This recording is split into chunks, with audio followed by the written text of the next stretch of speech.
Sup, my dude? So I just wanted to come in here and talk about this whole, MX versus ATV doing this professional Loretta Lynn's championship and really putting it on their social medias, making it into a big deal. This is actually really cool. Like, I wish that some of these other games, MX Simulator, had this kind of like professional backing and professional support for the esports side of the game. You know what I'm saying? Like, this has needed to happen in these motocross games forever.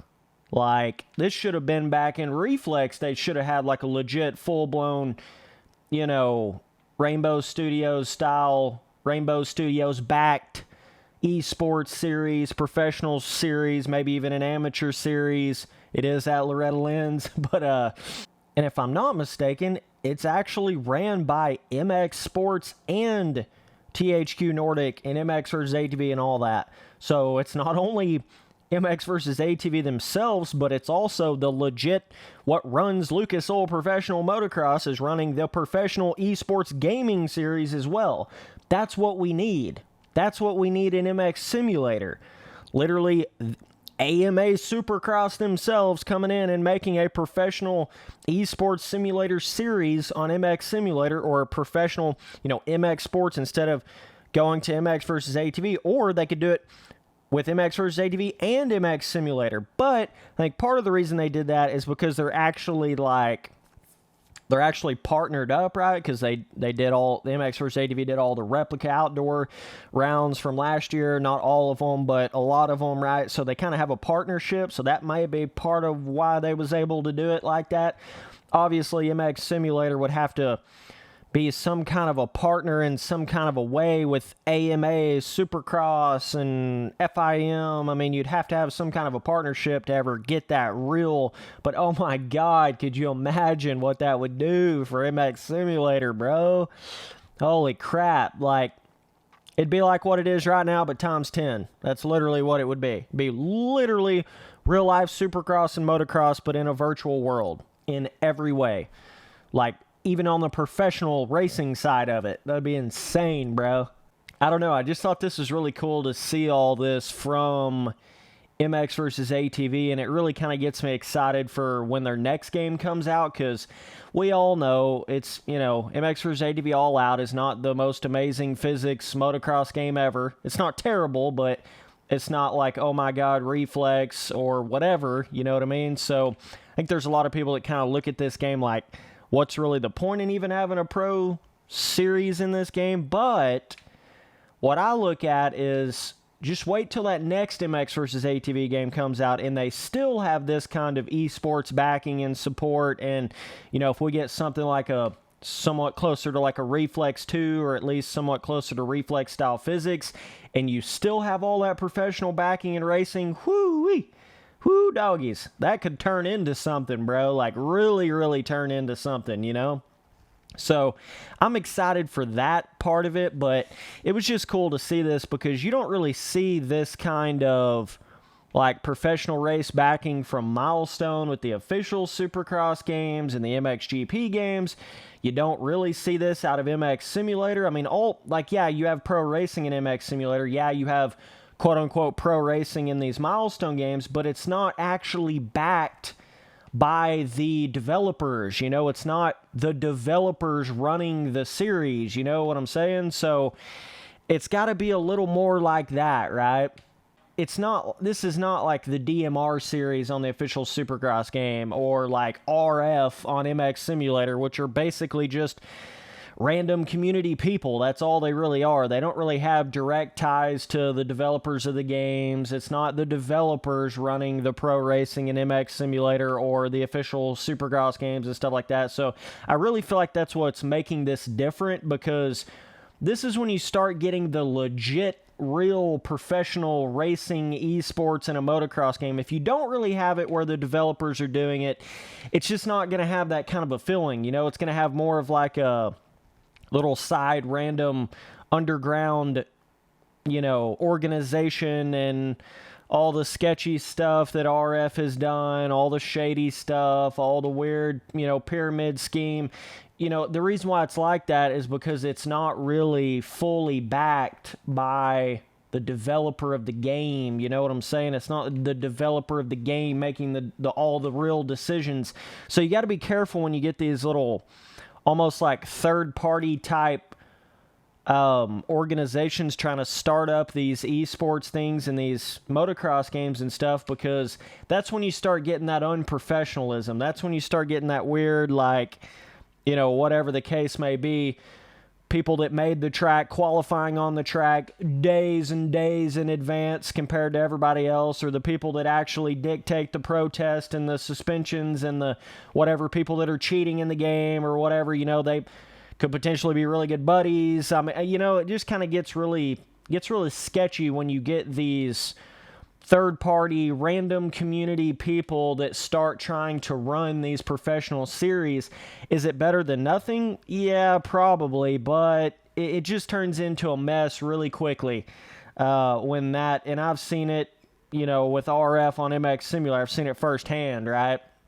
There's just all these other issues that can arise out of it. So seeing legit MX versus ATV do their own esports professional series for All Out, it's definitely a sigh of relief that maybe one day, you know, we can have something a little more like that. But it's just like, you know, that's always been the issue, I feel, with MX Simulator, is it just doesn't have that real professional backing behind the pro racing of the game and the esports series of the game. Whereas, like, some of these arcade motocross games, they may have a lot more of that kind of support, but they don't really have the game, you know what I mean? They don't really have the gameplay for it. So at some point, if you could have that sort of combination of the two, woo, that would really be the ticket, you know, more of like an actual reflex game or more of like an MX Simulator game, but it's got the kind of professional backing of like THQ Nordic or, you know, whatever, Rainbow Studios or whatever the case may be, right? That would be the real ticket to get this thing moving in that kind of a direction. But really, like, you know, when you talk about the pro racing, DMR racing on official Supercross game or RF racing on MX Simulator, whatever the case may be, those people that are running that stuff, they're not like, they're really just community people. That's all they are. It's not like one of those things of like, oh, these dudes have been, you know, in and amongst, they developed the game, they're, you know, it's not even to that kind of level, right? So it kind of throws everything off balance. But I just thought this was really cool to see this out of MX vs. ATV. I just want to come here and make a quick video on this. And I'm excited. I really hope they push this in their next MX vs. ATV game that they do, you know? Hope they push the physics, push everything, get it a little more like Reflex, and have that whole professional side to it, right? And really have the professional racing on whatever new track they come out with. Yeah, so just imagine this, right? Let's just say MX vs. ATV was running a professional series, right? Paid professional series, okay? And let's say they made a whole new track, like a whole new Loretta Lynn's 2020, not this track right here that I'm riding on, but a whole new track. And they were going to make it to where everybody only had like a certain amount of time to qualify on it. Like they come out with a brand new track and it's like, all right, we're going to run an actual pro race on this thing. And you guys only get, you know, everybody's trying to qualify can go in there on these servers or whatever. And you get whatever, an hour to qualify on the track. Nobody's seen the track before. Nobody's rode on the track before. And it's just like clean slate. Everybody gets on that track for the first time. Who can qualify the fastest, right? Versus this whole, like, the track's been out for a year, you know, it kind of, so my point is, if MX vs. ATV ever got to that level where they were releasing brand new tracks and giving people like an hour to qualify on it, trying to kind of replicate like real life qualifying, there ain't none of those people that are running that professional MX vs. ATV series. There ain't none of them dudes going to be racing, pro racing on that. If they were the track maker of that, whatever it was, 2020 Loretta Lynn's, they wouldn't be actually participating in that because that's not professional. That's the kind of stuff RF does on MX Simulator. They'll go in there and build the damn thing, build it from the ground up, sit there and work on it for 4 days, ride on it as much as they want to, 5 or 6 different track makers, right? And then go in there and actually race on it with everybody else that only gets 45 minutes on the track. MX vs. ATV would never do something like that. You know what I'm saying? That's what I mean, RF, when I say things like you're not even in the realm of professional if you're doing that kind of crap. That's, dog. And especially when you start talking about a triple crown race, when you've only got, 18 people qualifying in, yet literally there's 10 people that are in the RF organization itself that are getting the track early, and you've got 10 people in there qualifying in the pro racing. So we've all got to try to get in there and compete with you RF boys that have been riding on the track for 5-6 days straight. We've got to get in there and try to compete with you just seeing the track 45 minutes. Come on now, RF. You're going to have to get that crap together, dog. That is ridiculous. Like, either be a track maker or participate in the races. Be an RF official or be a competitor. Stop trying to be both. MX versus ATV would never try to be both. Hell, I don't even think Milestone would try to do, they wouldn't even do that either. You wouldn't have no Milestone developers literally participating in the pro racing, or whoever in MX versus ATV is in there, dictating who gets banned or doing all the protests or the suspensions or whatever the case may be, or the track makers of whatever new track. They wouldn't be in there participating in the events. They wouldn't be doing that, RF. Why are you doing that? Oh, yeah, because you're unprofessional. That's probably why. That's why you're never going to make it anywhere, RF. You're literally never going to make it anywhere. You're going to stay in this little underground. Nobody even knows what the hell the game is, and you're barely going to be able to fill up a gate. That's where you're at right now. It's where you've been at for the past 6-7 weeks. You can barely fill up the gate in the 450 Pro class. I'm talking literally 40 to 45 people are trying to qualify in the races, which is god-awful. You are barely filling up the gate. Like I say, RF, you're only hurting yourself, dog. You're only hurting yourself. But either way, that's just some of the examples of things that, like, holds MX Simulator's professional racing back. And that's what I mean by having a real professional, like, developer-backed series. It's completely different than having a, like a RF series in a race or a DMR series in a race or whatever the case may be. We need to start getting these more professional developer-made series and organizations in these games instead of just these random community people. I mean, because what starts to happen, it's all good and dandy and well when these random community people want to start doing these professional series and stuff, but what starts to happen pretty quickly is, if it ever gets like to a certain level, like what RF is, it starts to kind of get to the point where they take advantage of it, right? Like going in there and participating when they literally are the track maker, and they get the track days in advance, and then they go in there and participate with everybody else that doesn't get the track in advance.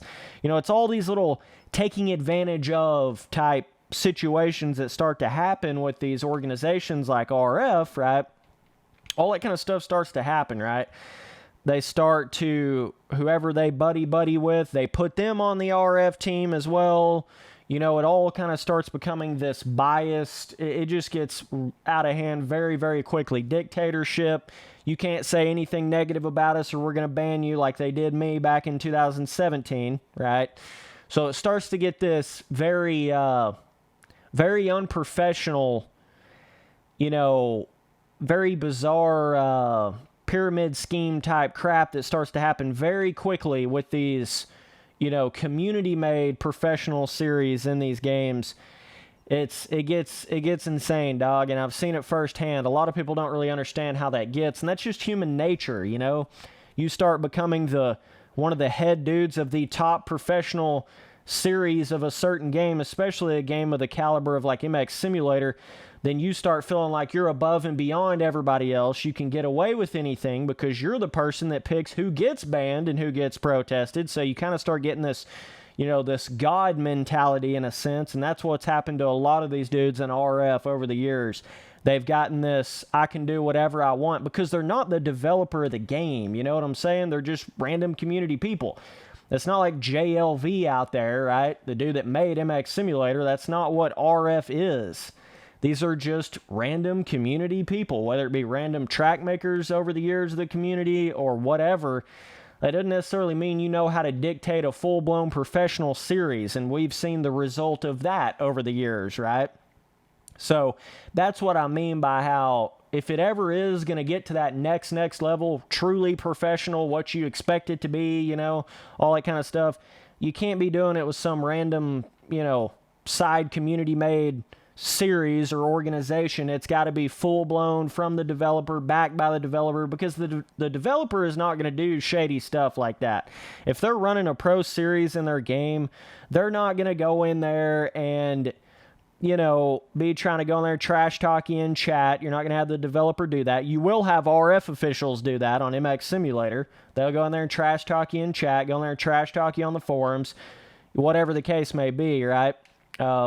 They don't give a crap. They'll go in there and qualify, knowing good and well they've had way more days than all these other people that only have 45 minutes on it. They don't care about being fair. They don't care about keeping things. That's not what it is, you know, and that's sort of the downfall and the side effects of having a community-made professional racing organization. So that's what I mean by how this is so refreshing and so nice to see MX versus ATV themselves coming in here and actually running their own professional series in MX versus ATV All Out. So maybe one day we will get that, you know, in more of like a reflex style game. Hopefully one day JLV will really take over MX Simulator like he should have done a while ago. I don't know how he's let it get that far, but it's just one of those things, you know. Either way, we'll see what MX versus ATV can do. I'm not actually racing in this Loretta Lynn series on here, but I saw them posting on it on their social medias and stuff. Thought it was really cool. She wanted to come here and kind of talk about this whole sort of ideology and situation. I definitely think the proper way for any of it to be is the developer themselves going in there and doing a esports series, professional series in whatever game that it is, you know, and then it kind of upholds that standard. But the problem a lot of times is when you get like a certain underground game, a certain game that doesn't have a whole lot of people on it, like MX Simulator, it starts to kind of get where they really can get away with anything that they want to because it's not really in the open eye, you know, it's not.